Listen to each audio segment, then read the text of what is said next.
This is the Uptick Network Stock Day Podcast, sponsored by InvestorsHangout.com.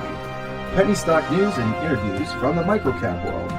Public information on OTC, pink sheets, and microcap stocks from around the world. With your host, Everett Jolly.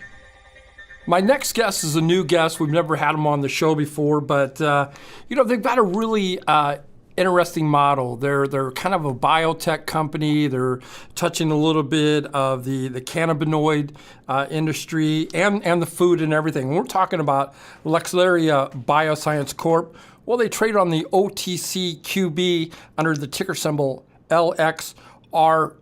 And my guest today, and he is the CEO, is Chris Bunka. Chris, welcome to the show. Thank you so much for having me. Happy to be here. Give my listeners a little bit about statement of who you guys are and what you do exactly. Well, we are, in fact, a bioscience company, so that's, a cross between biology and biotech.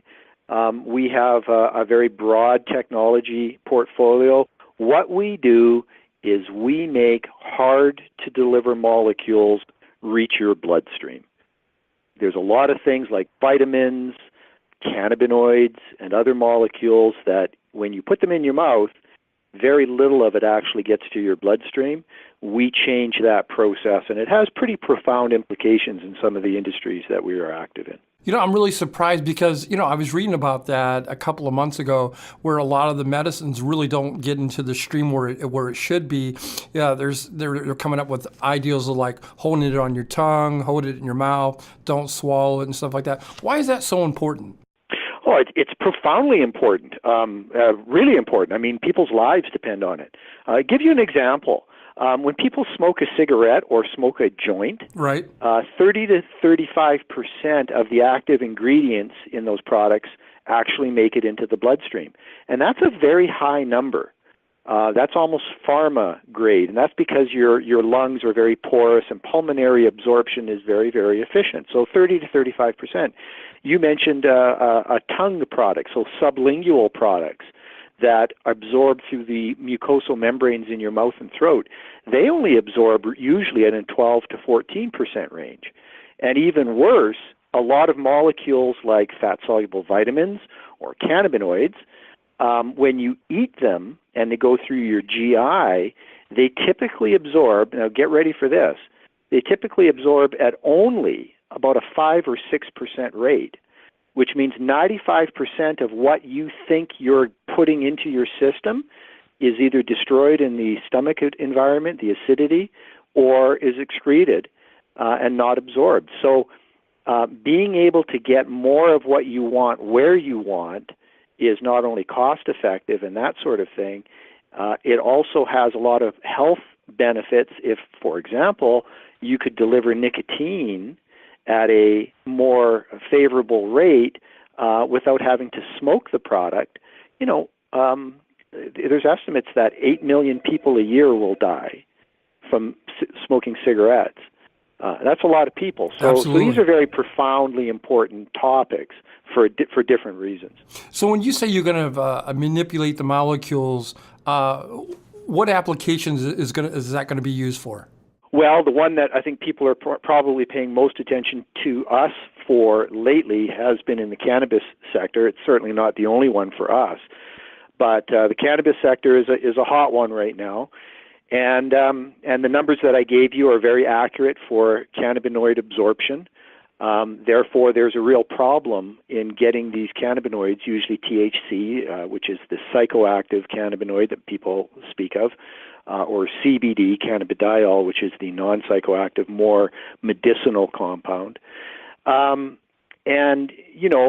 example, I'll give you an example. In Canada, the new cannabis legislation does not permit edible forms of cannabis.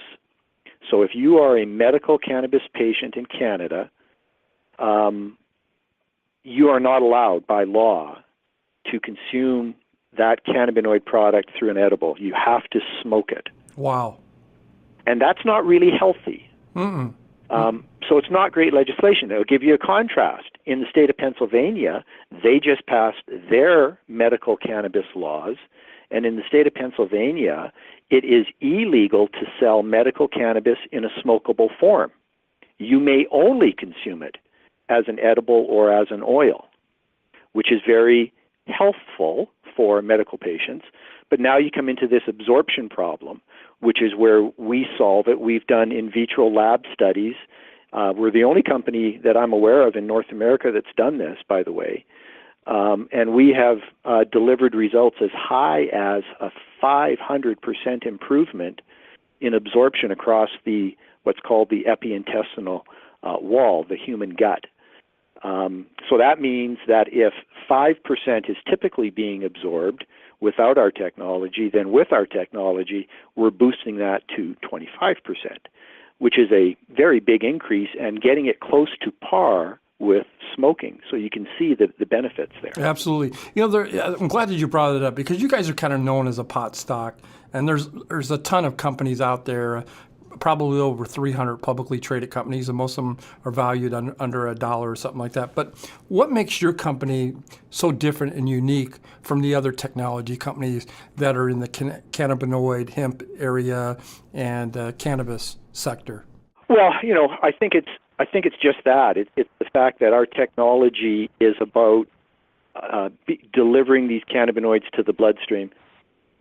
We can use our technology in any cannabis company, and we license our technology to cannabis companies so that our technology really, in our vision, should be available across the entire sector. So one way we're different is that our technology is not limited to use in any particular state. It can be used nationwide. In fact, it can be used internationally. We have letters of intent signed right now with companies in Canada and the United States.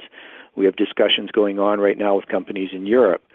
So our geographic footprint is much, much bigger.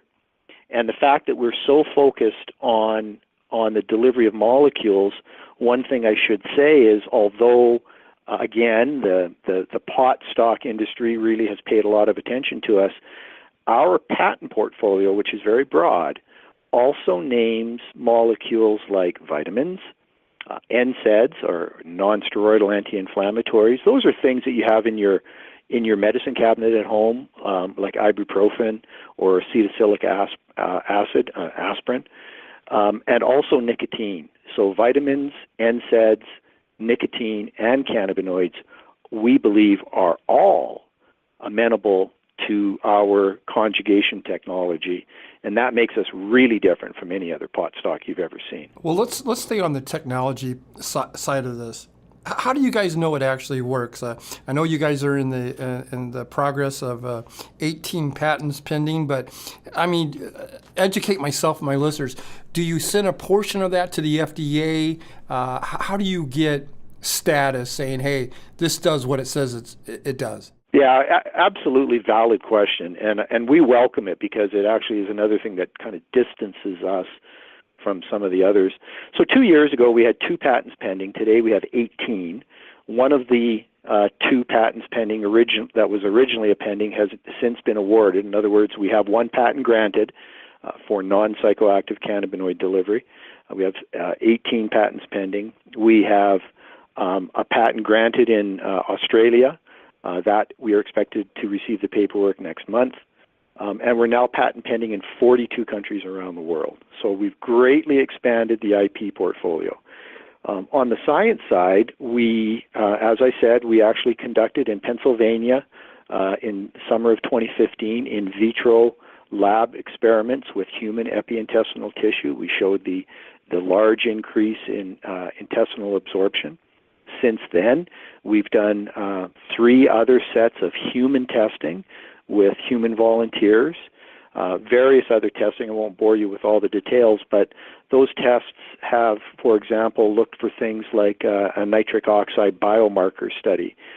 So when cannabidiol, or CBD, from hemp or cannabis enters your bloodstream, the body is provoked into making a substance called nitric oxide. And nitric oxide is well understood in medicine. It won a Nobel Prize in medicine in the 90s for the understanding that your body makes nitric oxide to vasodilate or expand, enlarge your blood vessels for a temporary piece of time. What that does, vasodilation, is the same effect that happens when people take high blood pressure medications. Vasodilation leads to a larger blood vessel, lower blood pressure, higher blood flow, and greater oxygen and nutrient delivery. So vasodilation is a good thing. It's a healthy thing. We can test for nitric oxide in your saliva with a very, very simple kind of non-invasive test.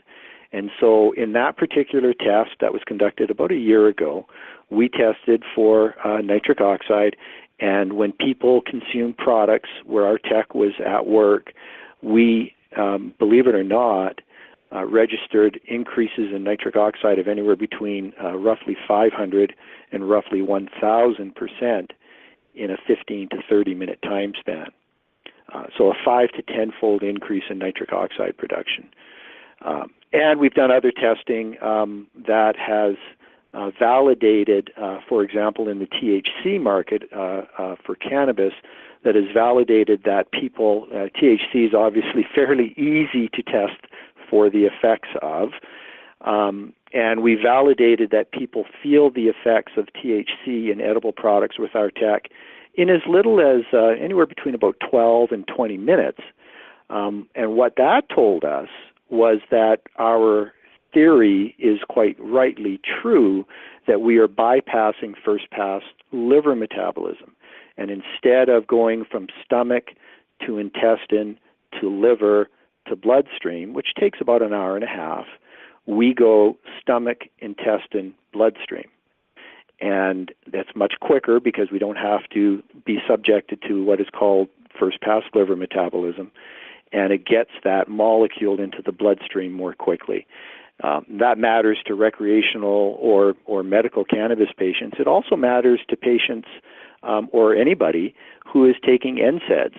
You'll remember the non-steroidal anti-inflammatories. If you have a headache or tennis elbow or what have you, and you're taking some ibuprofen for that, the ability to get that ibuprofen into your bloodstream more quickly is really matters to you a lot. Absolutely. We can do that. And as a final comment on that, one of the benefits of being able to avoid first-pass liver metabolism, you're probably aware, or your listeners are probably aware, there's been a lot of study over the last 20 years that has shown that long-term use or overuse of NSAIDs leads to some really serious medical conditions related to liver and kidney disease, even death. Several thousand people a year thought to be dying from those conditions. So if our technology, in fact, shuttles the NSAIDs away from the liver, that has some pretty important implications all on its own. So we've done a lot of work. I like to say that we punch way above our weight class. We're a small company, but we've really kind of hit some of the boundaries of research and done a lot more work than most of the companies, certainly in the cannabis sector. Chris Bunka is my guest today. He is the CEO of Lexaria Bioscience Corp. They trade on the OTCQB under the ticker symbol LXRP. Now that we got this technology, we got a roadmap, and we've got a couple of patents, we got 16 other that are, potentially going to be our patents, and it's pretty ambitious tech that you got here. How are you going to implement it? As a potential investor, I don't have to wait 5 or 10 years as a true biotech, but when am I going to see some growth, and where am I going to see some monetizing on this technology? Oh, fair question. And like a year ago and 18 months ago, I would have had a harder time answering because we've traveled, so far since then. Right. But in the last 6 months, we've raised $3 million. We have a very healthy cash balance sitting in our bank account. We have more money coming in expected.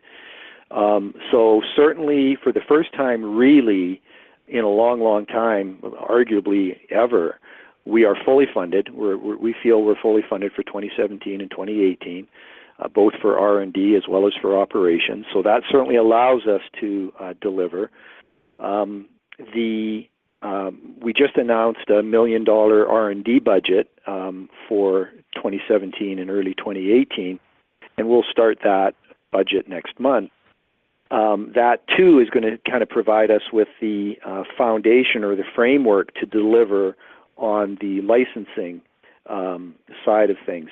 So a point that I think that I've failed really to make with listeners or investors in the past is, we do have some consumer products on the market, and they're important to us because they are a very valuable demonstration of our technology at work.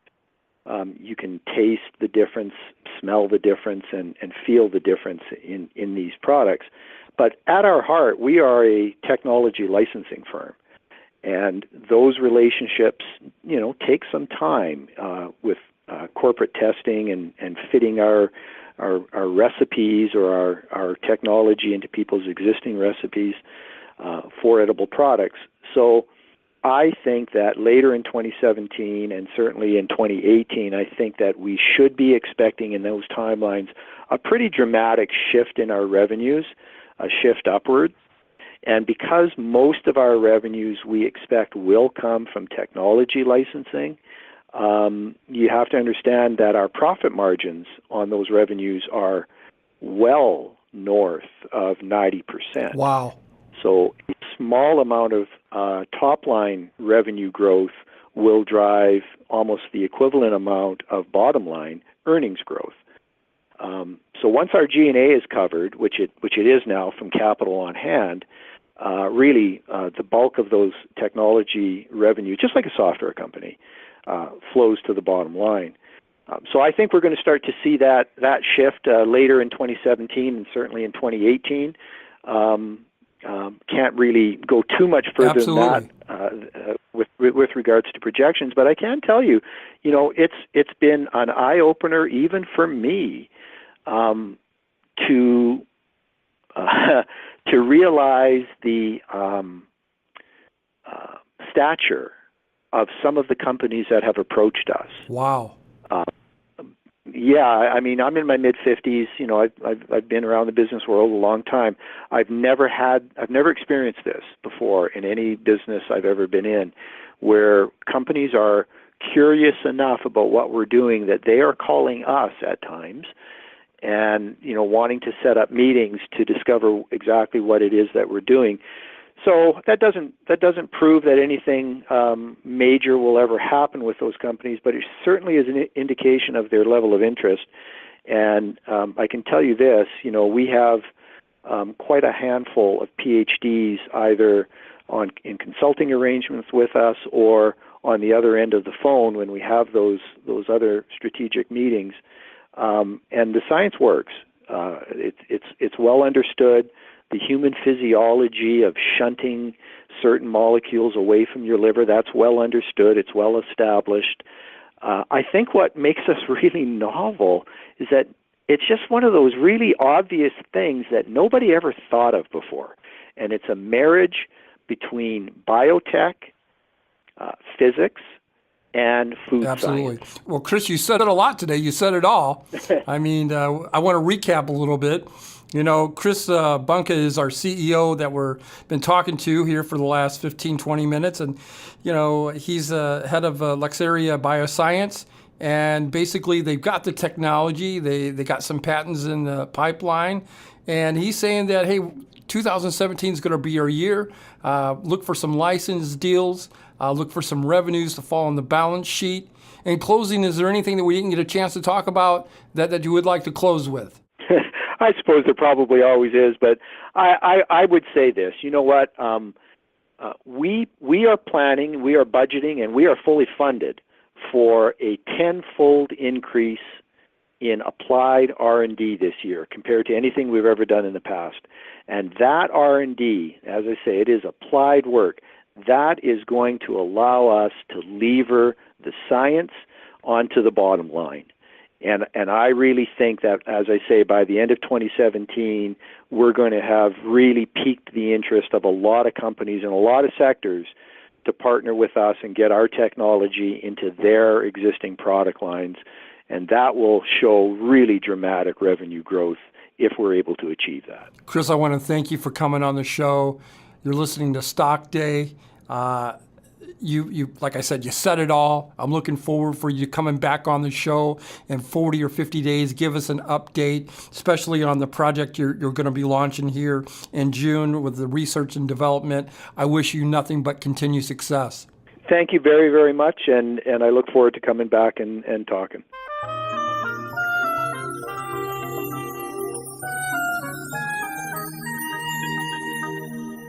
The following program is entirely sponsored and produced by Uptick Newswire LLC, which is responsible for the following content. The opinions and information provided on today's show are those of the guests and of those of the respective companies they represent, and does not necessarily reflect those of the staff or management of this station. Uptick Network encourages all listeners of the show to do their own due diligence and research when determining investment strategies that'll work for them, or to seek the assistance of an investment professional. The guests of today's show may have paid to appear on the show and are not directly affiliated with Uptick Network or this station.